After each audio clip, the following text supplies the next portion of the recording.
All right, so did you go to college? I did. I graduated from Oswego State. Oh, cool.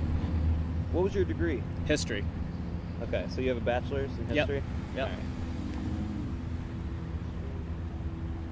right. Okay.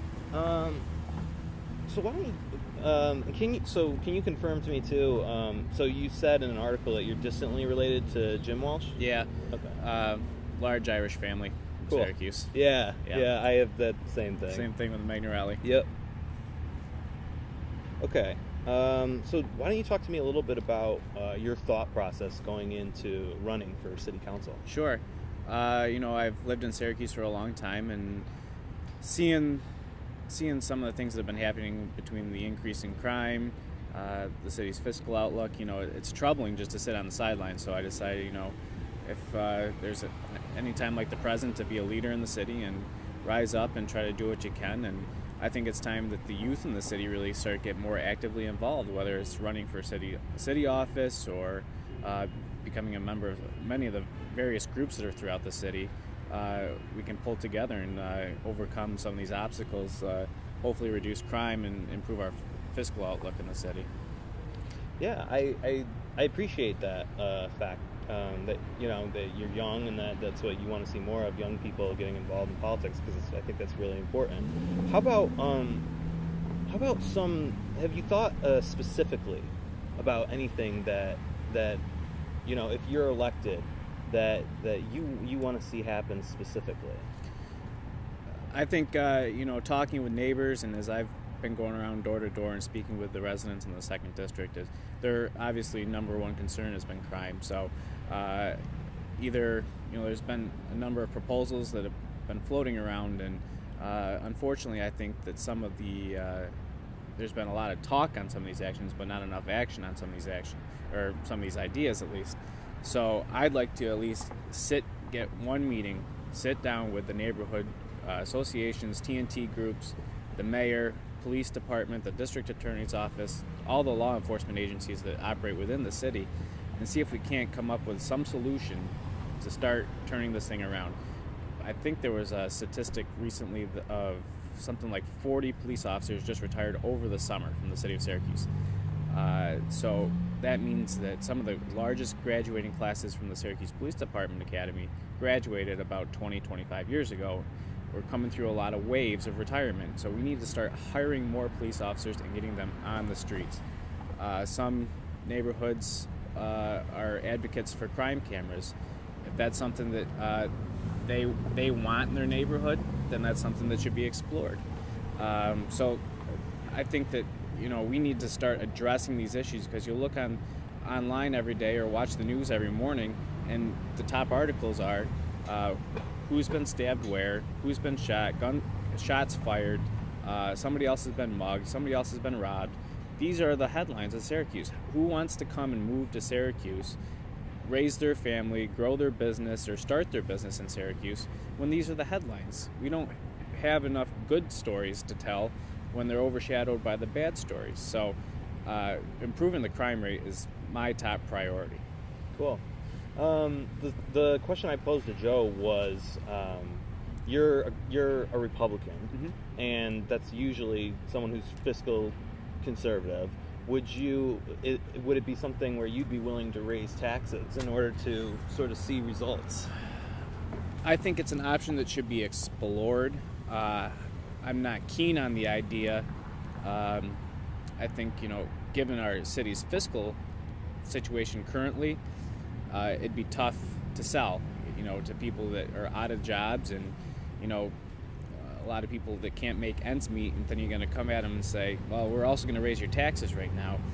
I don't think it's the best idea. I think there may be other ways that we can produce revenue, but I'm not adamantly in favor of increasing taxes, but I think it's something that needs to be explored at some point. Yeah.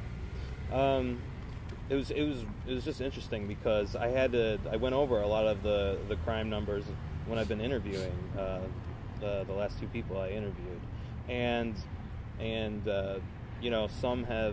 some numbers are bad and have gone up, like the homicides. Okay, but we at 18, 19? Yeah, 18, yeah. But some numbers are good. gang violence is really down. Mm-hmm. Shootings, robberies, assaults, all down. Yeah. So but go ahead. I was at the TNT meeting on the north side a couple weeks ago. Lieutenant Shaw from the Syracuse Police Department presented those statistics, and it's troubling to sit there and look at the statistics that they have and say, well, these numbers are actually down, but homicides are at 18 for the year, which is more than we've ever had, and we still have pretty much all of October, November, and December to get through. Where is this number going to end up? So, options need to start being explored rather than bounced around, and we need to actually try something, instead of thinking about ideas or discussing ideas as to what's best for the city, but we need to actually start doing something about it. So there's crime, and then what else is a priority for you, a high priority?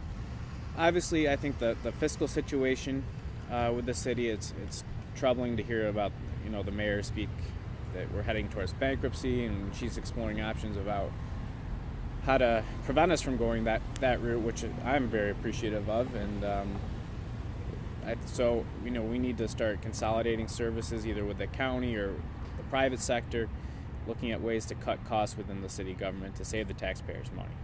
Yeah. Okay. So, because that's what a lot of the city council is voting on budgets, really. Yep. So, okay. And being a staff member for Senator DeFrancisco for 3 years, my entire tenure with him, he's been chair of the Senate Finance Committee. So one of his top issues, obviously, is working on the state budget. And so I've actually traveled back and forth to Albany with him and met with groups in Syracuse as well on budget issues during the budget season. And so I've got a pretty good understanding of how the budget operations work and how negotiations work with the budget, and understanding the importance of funding for certain groups and making sure our finances are in order for the city. Yeah.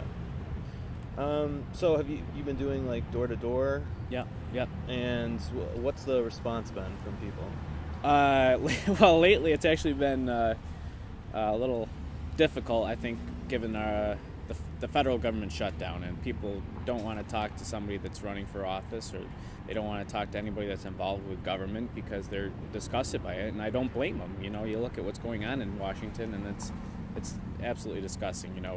We need true leaders to come up and stop playing politics and start working for the people. So, and I try my hardest to give them a pitch as quick as I can when, either they're shooing me off their porch or something, but to try to prove to them that I'm not somebody from D.C. and I'm not somebody that's trying to shut down the city government if I were elected. So, I'm somebody that would work for the people in a bipartisan fashion, which is very important in the city of Syracuse.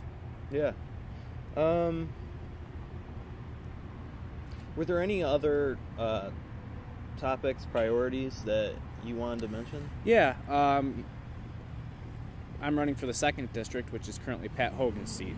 And Pat's been there for 8 years, and whether somebody in the 2nd District agrees with all of his positions, some of his positions, or none of his positions, or things he's done for the district, I believe he's been a true advocate for the district and the residents in those neighborhoods. And he's been absolutely phenomenal to work with. I've worked with him on several issues in my position with the state senate, and he's been helpful to many of the residents with constituent service issues, which as a district counselor is one of your top priorities, is serving the actual residents of the district and making sure garbage is picked up, those potholes are covered on the city streets, and making sure the actual services that are essential to the residents that they pay for with their tax dollars are tended to. So and that's something I can really work to continue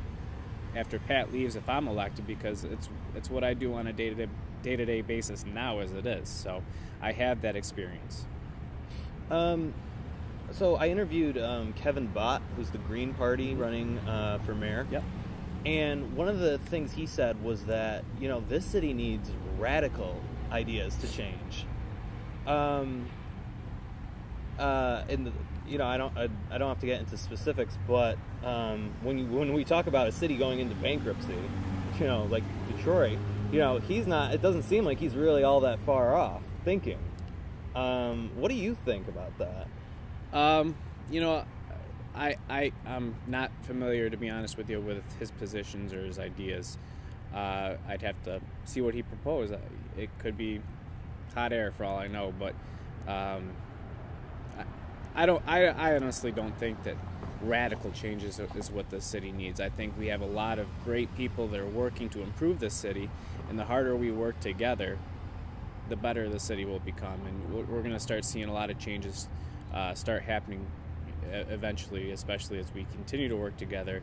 We elect new leaders to the city that are young, like myself and Joe Carney in the 1st District, somebody that's not going to, work for not only change for tomorrow, but they're going to look for lasting effects that are going to last, 8, 10, 15, 20 years down the road, because we're still going to be here, versus some of the elected representatives that we do have that I'll call them a little bit more experienced or a little bit older, that, they're looking, I think, or more concerned sometimes with what can I do now to fix now's situation, and sometimes they don't remember that they have to make a decision that's going to last 20 years, and I want this to be a city where I can raise my family, and my family can grow and succeed, and my kids can grow up here, and then my kids can have kids here. So I think that's what's important. I don't think radical change is what this city really needs. I don't think that's what the residents really want.